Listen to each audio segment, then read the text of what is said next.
Hello, good morning, viewers. It's December 5, 2025, with me, Ratu Tria, and you are watching News, where we bring you the newest news from all over the world.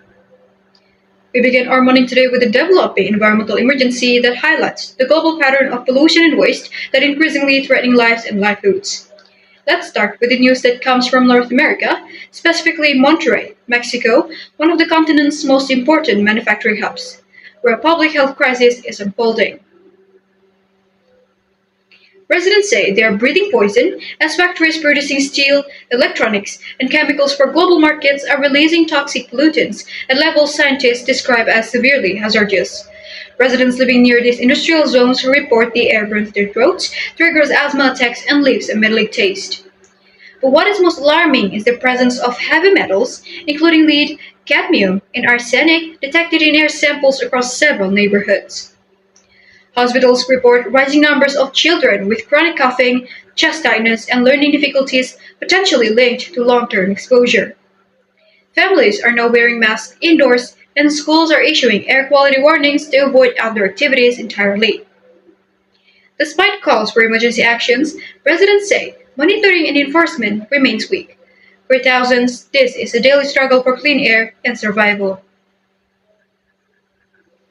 Our second news takes us to southern Africa, to Zambia's copper mining region, where a disaster has turned the vital Kapu River into a toxic hazard. On February 18, 2025, a tailings dam at the Sino Metal Leach Zambia mine collapsed, releasing acidic and heavy metal-laden waste into the Kapu River. This waterway supplies drinking water, irrigations, and livelihoods to millions. Within hours, rivers ran red and fish died by the thousands. About 60% of Zambia's 20 million people live in the Kafu River Basin and depend on it for water, fishing, and agriculture. The river supplies drinking water to about 5 million people, including in the capital, Lusaka. The acid leak caused a complete shutdown of the water supply to the nearby city of Kitwe, home to an estimated 700,000 people. Authorities responded with emergency cleanup measures, but experts warn that the damage may be long-lasting. Heavy metals could seep into groundwater, crops, and fish long after the spill, threatening not just today's communities, but future generations. Finally today, a major new international analysis warns that the world is heading toward a dramatic escalation in plastic pollution unless urgent action is taken. Researchers from the Pew Charitable Trust and UK universities found that around 66 million tons of plastic packaging are already entering the environment every year.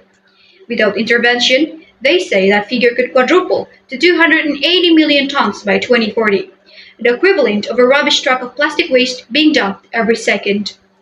The report warns that many chemicals in many plastics are linked to serious health issues, including hormonal disruption, developmental issues in children, and increased risk of cancer.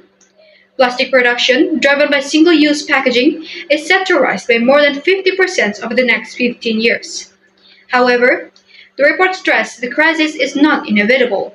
Expanding reuse and return systems, reducing production, and banning certain polymers could cut packaging pollution by 97% within the next decade and a half, while saving governments billions globally. They conclude that the solution exists, but rapid and coordinated action is needed now. Alright viewers, that brings us to the end of today's program. From toxic air in Mexico to a mining disaster in Zambia and a global warning of plastic waste, each story is a reminder that the price of progress is being paid by people and places least able to bear it. We will continue tracking these developments and voices demanding accountability. Thank you for spending your morning with us. I'm Ratu Tria, and this has been News. Have a safe and thoughtful day. See you next time.